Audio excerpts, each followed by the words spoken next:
I think it's working. Okay. And the limit as x approaches 0 from the right of 1 over x. Can anyone give us these answers?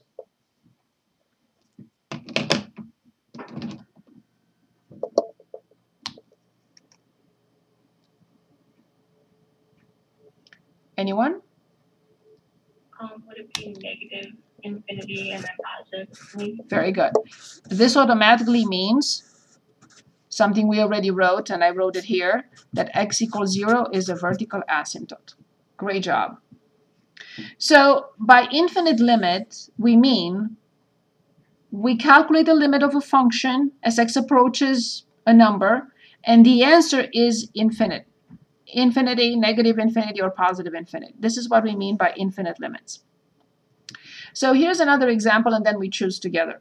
So let's say limit from tangent x as x approaches pi over 2 from the left.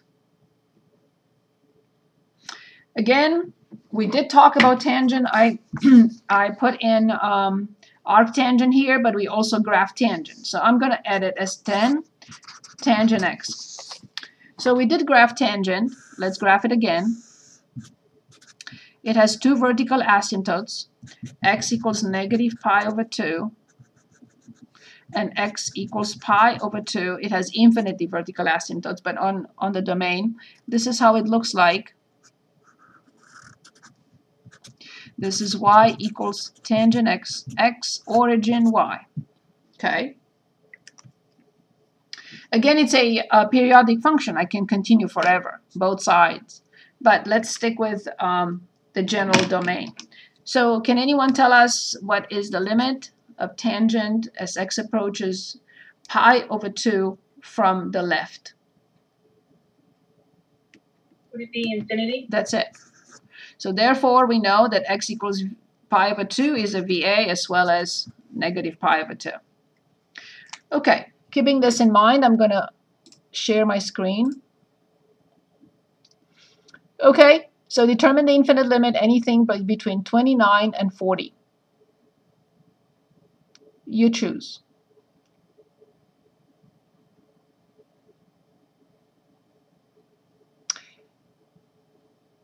Can you do number 34?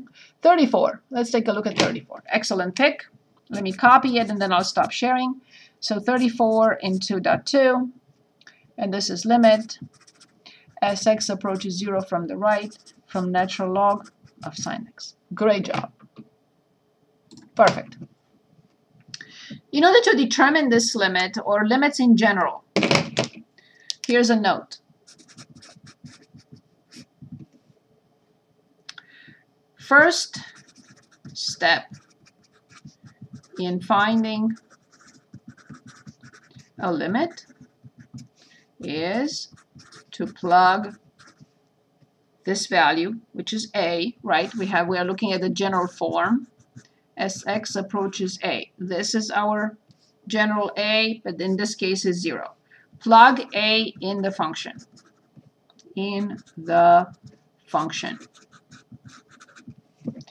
And you should be appalled and say, no, I don't want to do this. Because you just told us that when x approaches 0, or 0 from the right, from the left, it doesn't matter. What did we always say from the very beginning when we calculated or looked at the limits? I'm asking you to plug in 0 in the function. But what did we all... DNE. No. What did we always say? What does this mean? It can't equal 0. Exactly. Thank you. Who said that? Gia. Thank you. This is absolutely 100% has to be understood. When we say x approaches 0 from the right or 0 from the left or from either side, we really mean x cannot be 0. So now you can say, but you're contradicting yourself here. You told me that x cannot be 0, but now you want me to plug in 0. This is absolutely required for identifying the type of limit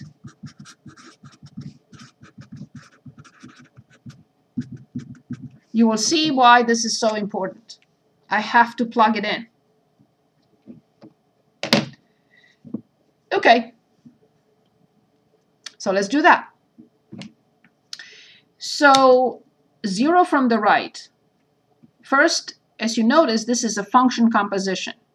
This is like f of g of x, right? F comp g. That's what this is. This is the inner function, the function that is applied first, and this is the outer. So first I have to identify what happens with the inner. So as x approaches 0 from the right, where does the inner go?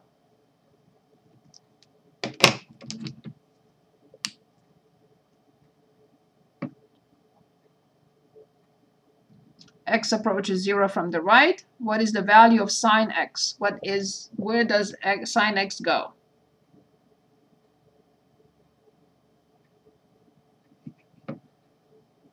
You have to look at Negative infinity. Okay. I no longer have that.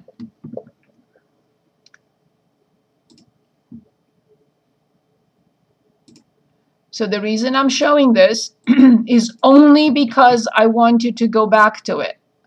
I'm not making a point. The only point is, please look at the notes, review everything. So let me,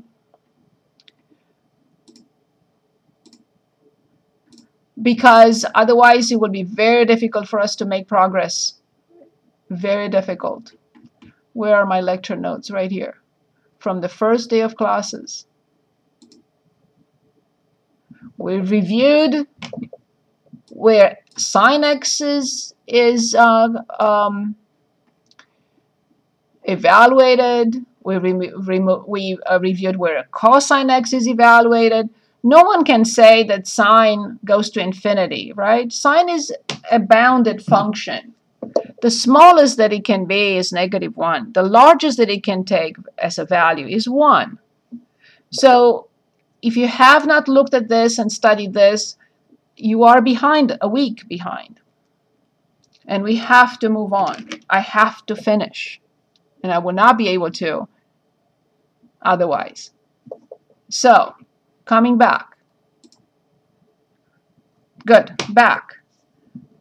As x approaches 0 from the right, where does sine go?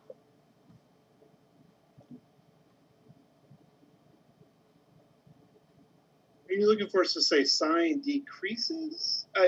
I'm not sure the question. I'm sorry. Okay. You're saying where does it go? Okay. That's what I don't understand that. The limit of sine x as x approaches 0 from the right. This is what we are talking about, right? What is this? What function value, or what value does sine approach when x approaches 0 from the right? 9. It approaches 0, 0, so it'd be 0. It approaches 0. So this is the graph. So this is 0 with values larger than 0. And we are talking about a function that is measured on the y-axis. So as the angle gets closer and closer to 0 with values greater than 0, not from below, but from above, with numbers greater than 0, sine approaches 0. Good. So knowing that this piece approaches 0 from the right, now I'm going to ask you, where does natural log of 0 from the right go? And you have to remember how to graph natural log. That's why these have to be in your mind, because otherwise it will take forever. We will not be able to finish. So where does natural log go when the argument goes to 0 from the right?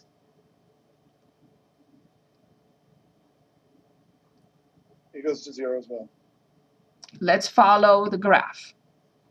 As x approaches 0 from the right, let's see what natural log does. Goes to 1. Negative infinity. It approaches negative infinity. Negative infinity. So therefore, this answer here is negative infinity. That's why we have to have these graphs and these concepts clear, so we don't have to go back to 3 different pages, because then we will not be able to finish. Very good. It was a very good example. Thank you for picking that.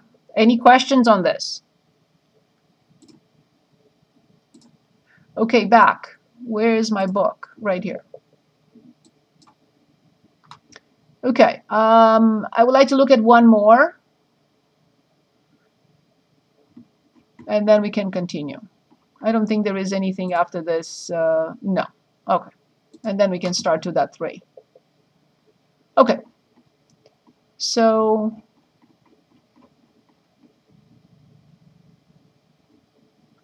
I wanted to suggest 37. Is that okay? You have something else in mind?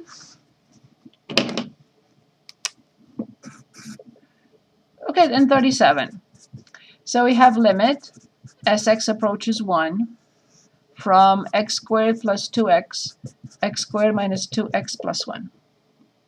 You will see why I chose that one in a minute. Okay, we are asked to calculate a limit. What do we have to do first?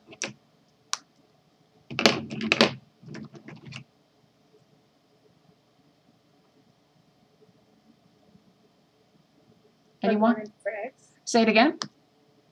Plug 1 in for x. Awesome. That's exactly it. So where does the numerator go?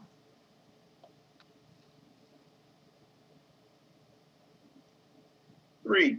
Excellent. Where does the denominator go?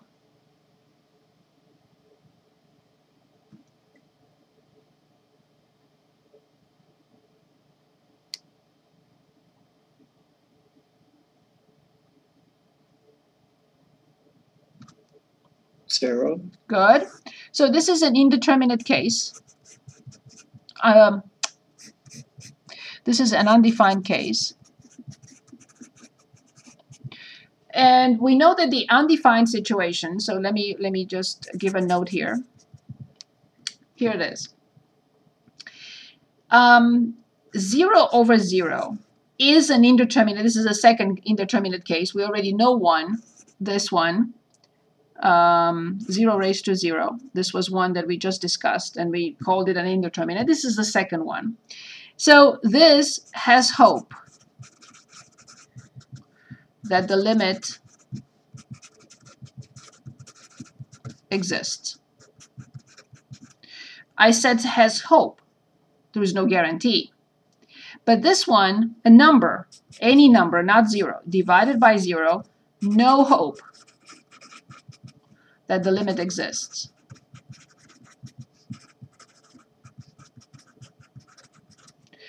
This situation will change into either negative infinity, positive infinity, or DNE.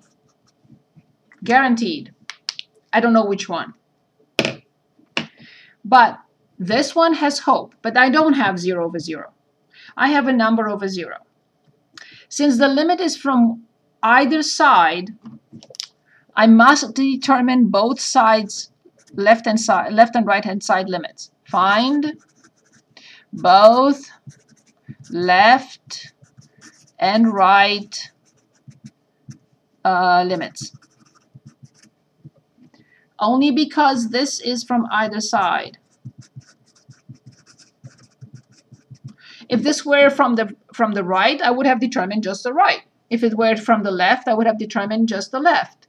If this number were 5 as answer, I wouldn't have to bother with any of those two.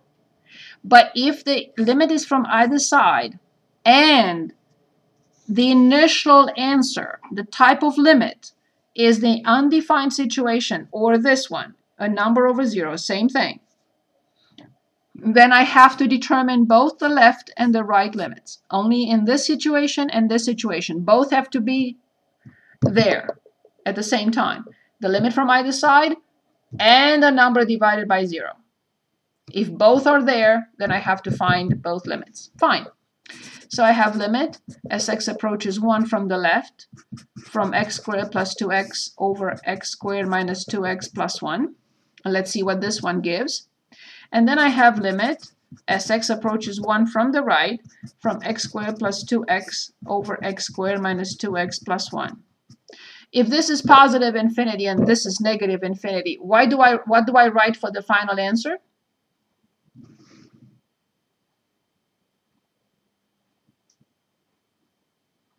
DNE. Excellent.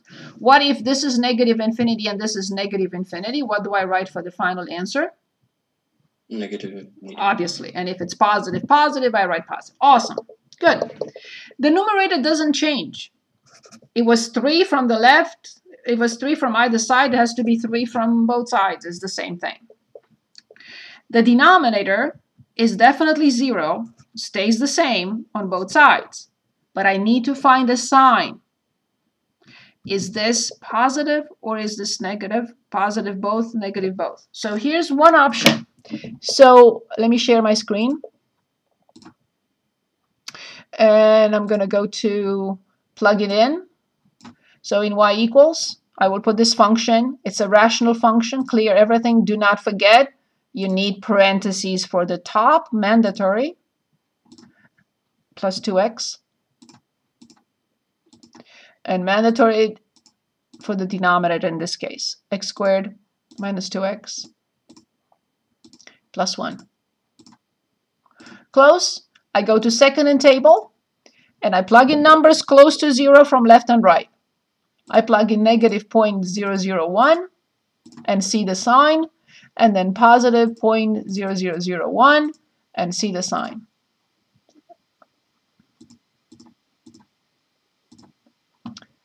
Positive, so 0.001. I'm not sure what I clicked on, but anyway.